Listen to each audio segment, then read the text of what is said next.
लेकर के बात करें तो नए डीजीपी को लेकर के बात बड़ी तेजी से लोगों में उत्साह था फिलहाल, लेकिन जो बड़ी खबर है यही कि देवेंद्र सिंह चौहान को डीजीपी का चार्ज दिया गया है और डीजीपी जब हटाए गए मुकुल गोयल और उसको लेकर के लगातार अब सवाल उठ रहे थे। कुछ ऐसी चीजें सामने आई, कुछ ऐसे साक्ष्य भी सामने आए, लगातार जिस तरीके से सवाल उठ रहे थे चाहे उनके कार्यप्रणाली को लेकर के, चाहे वो सिस्टम को लेकर के।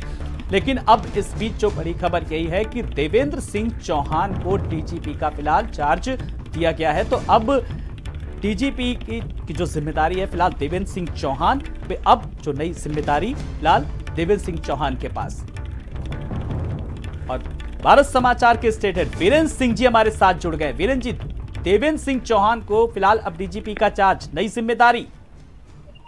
देखिए, सरकार जो है देवेंद्र सिंह चौहान के नाम पर लंबे समय से विचार कर रही थी, लेकिन परिस्थितियां अनुकूल नहीं हो पा रही थी। देवेंद्र सिंह चौहान इस समय उत्तर प्रदेश में डीजी इंटेलिजेंस और डीजी विजिलेंस का उनके पास अतिरिक्त चार्ज था। आज उनको उत्तर प्रदेश के डीजीपी का भी चार्ज दे दिया गया है। तो ये एक रास्ता सरकार ने निकाला है, चूंकि डीएस चौहान की सेवा मार्च 2023 तक ही बची है। अगर उस हिसाब से देखेंगे तो ये 10 महीने का उनका कार्यकाल बचा हुआ है। तो ऐसे में सरकार के सामने जो तकनीकी समस्या थी उसका एक ये हल निकाला गया कि अतिरिक्त चार्ज डीएस चौहान को दिया जाए। डीएस चौहान उत्तर प्रदेश में योगी सरकार के बहुत भरोसेमंद अफसरों में हैं और उन्होंने इंटेलिजेंस के तौर पर जो काम किया है उससे सरकार ने एक तरह से कहा जाए उनको इनाम दिया है। मुख्यमंत्री उन पर काफी भरोसा करते हैं और डीएस चौहान ईमानदार अफसरों में उनकी उत्तर प्रदेश में गिनती होती है। वो सॉफ्ट स्पोकन अफसर हैं, लॉ एंड ऑर्डर पर काफी काम करते हैं। कई जिलों में एसएसपी रहे हैं और आईजी रेंज में रहे हैं और उत्तर प्रदेश में इस समय उनके पास 2 बहुत महत्वपूर्ण चार्ज थे।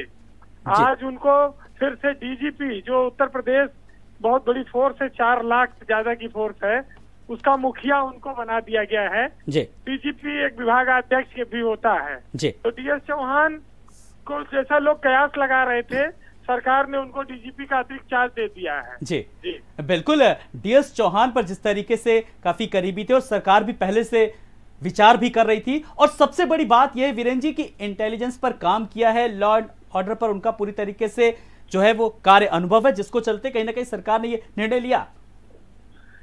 बिल्कुल, देखिए उनका जो इंटेलिजेंस का काम था उसी की वजह से सरकार के वो बहुत भरोसेमंद अफसर बने।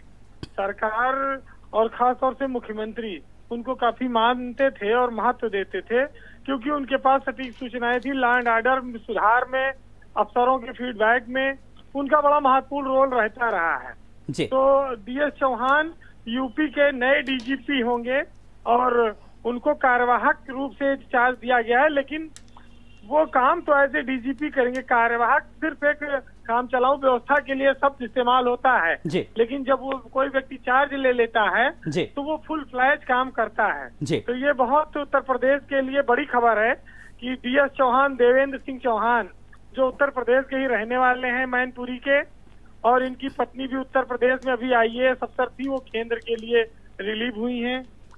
सीनियर आईएएस थी एसीएस रैंक में राधा एस चौहान।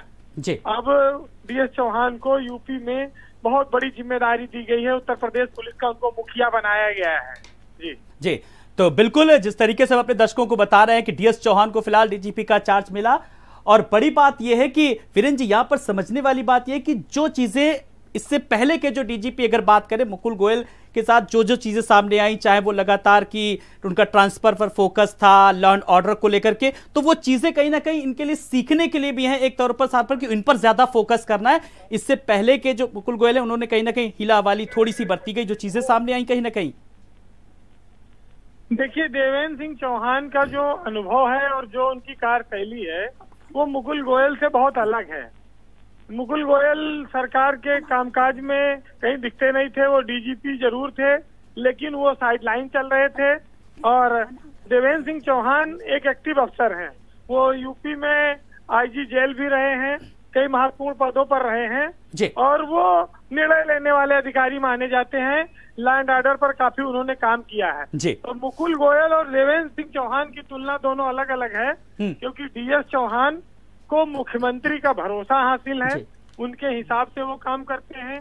उनके पास सूचनाओं का इनपुट रहता है, लैंड ऑर्डर पर बहुत काम कर रखा है, छवि अच्छी है और तेज तर्रार अफसर हैं। यूपी को एक तेज तर्रार डीजीपी मिला है और ये बहुत बड़ी खबर है उत्तर प्रदेश की जनता के लिए कि एक ऐसा अफसर है जिसको बहुत पहले डीजीपी बन जाना चाहिए था, लेकिन वो संयोग रहा कि वो केंद्र में रहे, आईजी सीआरपीएफ हो गए थे। जब वो यहाँ आए तो उसके बाद उनके नाम की चर्चा थी, लेकिन मुकुल गोयल फिर वो दिल्ली से उनका आगमन हो गया था। चूंकि वो सीनियर थे तो मुकुल गोयल को डीजीपी बनाया गया। फिलहाल ये काम चलाऊ कार्यवाहक व्यवस्था दी गई है, लेकिन अब ऐसा मान के चलिए कि जब तक डीएस चौहान रिटायर नहीं होते तब तक इस पद पर रहेंगे। जी बिल्कुल पद पर रहेंगे और काम करेंगे। और सबसे बड़ी बात वीरेंद्र जी, जिस तरीके से हम इस वक्त सबसे बड़ी खबर पर है डीएस चौहान को लेकर के बात कर रहे हैं, अवनीश अवस्थी ने जारी किया आदेश और डीएस चौहान फिलहाल डीजीपी का उनको चार्ज सौंपा गया। तेज तर्रार, ऐसे ही अगर बात करें तो एक तेज तर्रार अफसर की कहीं ना कहीं जरूरत थी।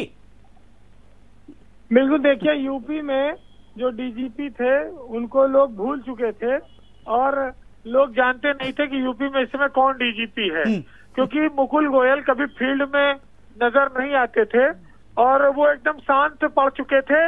अभी पिछले दिनों जब वो कल हटाए गए हैं तो वो दिल्ली में थे, छुट्टी पे थे, उनके परिवार का कोई कार्यक्रम था, इसी बीच उनको हटाया गया। मुकुल गोयल के आने के बाद से आप देखिए कि इलाहाबाद में जो क्राइम की घटनाएं हुई, कई सारी प्रदेश में कई सारे क्राइम के मामले आए और वहां पर डीजीपी नदारद दिखे। डीएस चौहान इसके इतर अफसर हैं, वो हर जगह मौजूद दिखेंगे, उनकी अपनी इंटेलिजेंस है, वो लैंड ऑर्डर पर बहुत काम करते हैं। तो एक तेज तर्रार अफसर उत्तर प्रदेश को मिला है जो नया डीजीपी बना है और ये डीजीपी सख्ती के साथ प्रदेश को चलाएगा। अपराधियों पर कंट्रोल करने में डीएस चौहान माहिर हैं, उनको उत्तर प्रदेश की भौगोलिक स्थितियों की काफी अच्छी जानकारी भी है और वो साहसिक निर्णय लेंगे, इस तरह की उम्मीद की जा रही है। जी ऐसे निर्णय की जरूरत थी। और साफ तौर पर जिस तरीके से एक चीज का जवाब मैं और चाहूंगा कि पति अब प्रदेश में, पत्नी अब केंद्र में, इन सब का भी कहीं ना कहीं प्रदेश की जनता को सीधे तौर पर फायदा मिल सकता है। वीरेंद्र जी,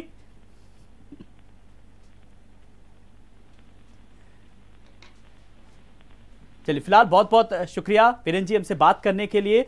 तो डीएस चौहान को डीजीपी का अतिरिक्त चार्ज दिया गया। 1988 बैच के आईपीएस हैं डीएस चौहान। इंटेलिजेंस और विजिलेंस का भी चार्ज बना रहेगा और इसी के साथ साथ अवनीश अवस्थी ने आदेश जारी किया। देवेंद्र सिंह चौहान को डीजीपी का फिलहाल चार्ज मिला और बड़ी खबर, देवेंद्र सिंह चौहान को डीजीपी का चार्ज एक नए तेज तर्रार अफसर के रूप में जाने